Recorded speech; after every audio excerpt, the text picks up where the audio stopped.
Good morning student. Today I am going to explain the lesson 8 of class 9th. Lesson name is motion. I have already explained you about distance, displacement, uniform motion, non-uniform motion, velocity, speed, acceleration, uniform acceleration and non-uniform acceleration. Now I am going to explain you about equation of motion. These equations are given by the Newton. Newton एक scientist हुआ है, उसने ये equation of motion दी थी.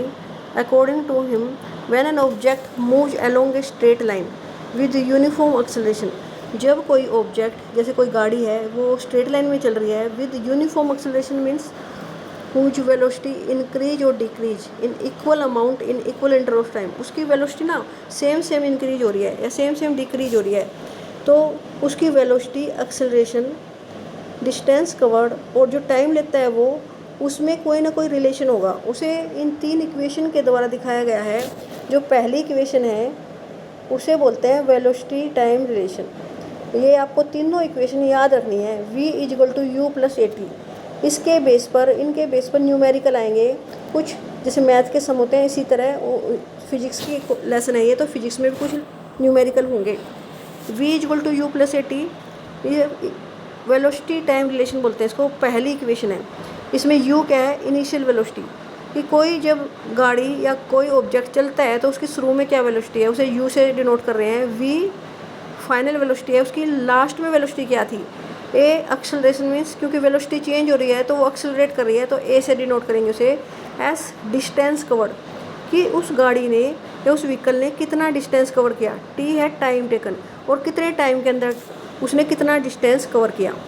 Second है position time relation, s = ut + ½ at². Third है position velocity relation, 2as = v² - u². ये तीनों इक्वेशन आपको याद होनी चाहिए. v = u + at, 2 या 3 बार आप लिख के देखना फिर याद हो जाएंगी. s = ut + ½ at². थर्ड है 2as = v² - u², या इसे ऐसे भी बोल सकते हैं v² - u² = 2as, क्योंकि इक्वल टू साइन मीन्स कहीं से भी आप आगे पीछे बोल लो इसको. अब हम इन्हें ग्राफ से प्लॉट करके तब सीखेंगे. Equation of motion by graphs, जो ये तीन इक्वेशन हमने पढ़ी हैं इनमें से ये फर्स्ट है. इसको हम ग्राफ से कैसे डिनोट कर सकते हैं, ग्राफ से कैसे इनका रिलेशन सेट कर सकते हैं. देखो, फर्स्ट इक्वेशन है v = u + at, velocity time relation बोलते हैं. इसे प्रूव करने के लिए हमने क्या किया कि एक व्हीकल है, एक कार ले लेते हैं. यहाँ पर हमने एक्स एक्सिस पे एक ग्राफ बनाया जो टाइम को डिनोट कर रहा है. इधर वाई एक्सिस की साइड में ये वेलोसिटी को डिनोट कर रहा है. इनिशियली अगर वो गाड़ी रेस्ट पे नहीं है, यू वेलोसिटी से चल रही है, इट मीन्स इसने यहाँ ओ से ग्राफ बनाना नहीं शुरू किया, ओ पोजीशन के बजाय ए से बनाना शुरू किया. तो यहाँ से यहाँ है वो गाड़ी, शुरू में उसकी वेलोसिटी यू है, ये दिखाया यहाँ से यू. फिर उसने मूव करना शुरू किया, उसकी वेलोसिटी चेंज होनी शुरू हुई, इट मीन्स वो एक्सेलरेट करनी शुरू हुई और वो बी पोजीशन पे पहुंच गई यहाँ पे. अब वो जानना चाह रहा है कि इनमें इसके जो वेलोसिटी चेंज हुई उसमें एक्सेलरेशन में और टाइम में जितना उसने टाइम लिया, टाइम कितना लिया यहाँ से अगर हम देखें तो वो निकालने के लिए इनमें क्या रिलेशन है. अब हम इसको क्या, इस ग्राफ को पूरा करेंगे. पहले उसने यहाँ से चलना शुरू किया, यहाँ तक पहुँचा. अब बी पॉइंट से हम एक पैरेलल टू वी वेलोसिटी के पैरेलल हमने एक लाइन लगाई ऐसे, जिसने सी पे टच किया टाइम को, ये टाइम एक्सिस है. और बी पॉइंट से ही हम एक लाइन ऐसे लगा देंगे जो वेलोसिटी को, जिधर हमें वाई एक्सिस है, इधर ये वाई एक्सिस था, इसको ई पॉइंट पे टच किया. ये आपकी बुक में भी बना हुआ है अगर आप देखना चाहोगे तो. इसे हमने ओ पॉइंट लिया, इसे हमने ए पॉइंट लिया, जहाँ पर ये पहुँची ये बी पॉइंट है. इसे हमने सी पॉइंट लिया एक्स एक्सिस को. और अगर हम ए पॉइंट से भी एक लाइन ऐसे लगा दें तो इसे हम डी पॉइंट ले लेते हैं.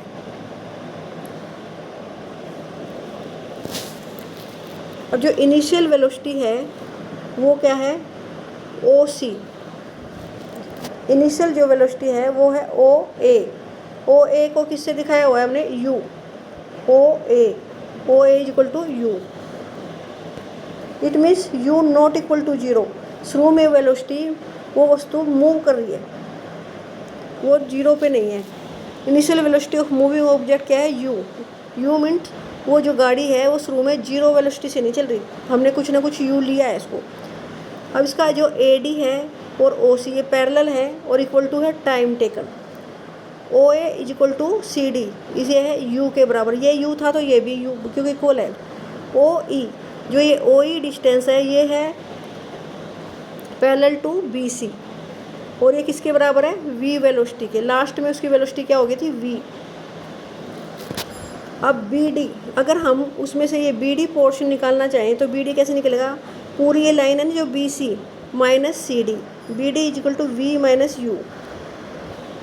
अब हम इस ट्रायंगल को देखते हैं, इस ट्रायंगल में अगर हम इस ट्रायंगल का ए बी पार्ट निकालना चाहें कि इस बॉडी ने कितना एक्सेलरेट किया, तो ए बी कैसे निकलेगा, A B is equal to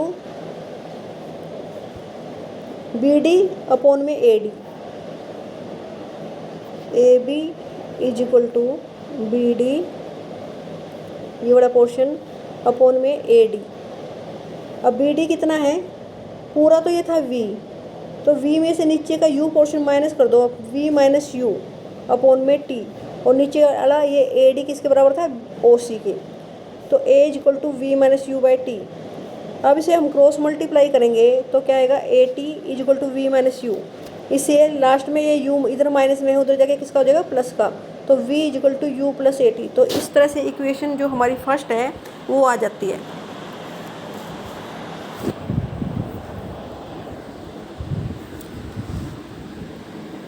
अब इसी से हम ग्राफ्स हमारा सेम रहेगा। हम सेकंड इक्वेशन है s बराबर है you t plus half a t square, ये है position time relationship. Velocity time graph के बारे में मैंने आपको पहले ही बताया था। वेलोसिटी टाइम ग्राफ, अगर हम ये वेलोसिटी टाइम ग्राफ ले रहे हैं तो इसके अंडर जितना भी एरिया कवर करेगी वस्तु, यहाँ ए से चल रही थी बी तक, तो अगर हम इसको इस ग्राफ के अंडर जितना भी एरिया इसने कवर किया है ये निकाल लें तो हमें बताएगा magnitude of the displacement, it means distance covered by the object. ये गाड़ी कितना डिस्टेंस कवर कर रही है उसे हम एस से डिनोट कर रहे हैं, एस इज इक्वल टू। अब देखो इसकी शेप कैसे बन गई, ये एक ट्रेपिजम है।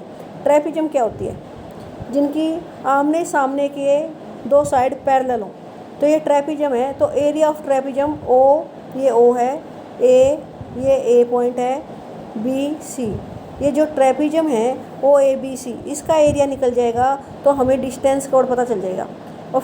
और इस ट्रेपिजम को अगर हम ध्यान से देखें तो इस ट्रेपिजम में एक ये रेक्टेंगल है और एक ये ट्रायंगल है, तो area of rectangle O A D C plus area of triangle A D B, ये निकाल लें तो हमें इसमें एरिया टोटल आ जाएगा ट्रेपिजम का।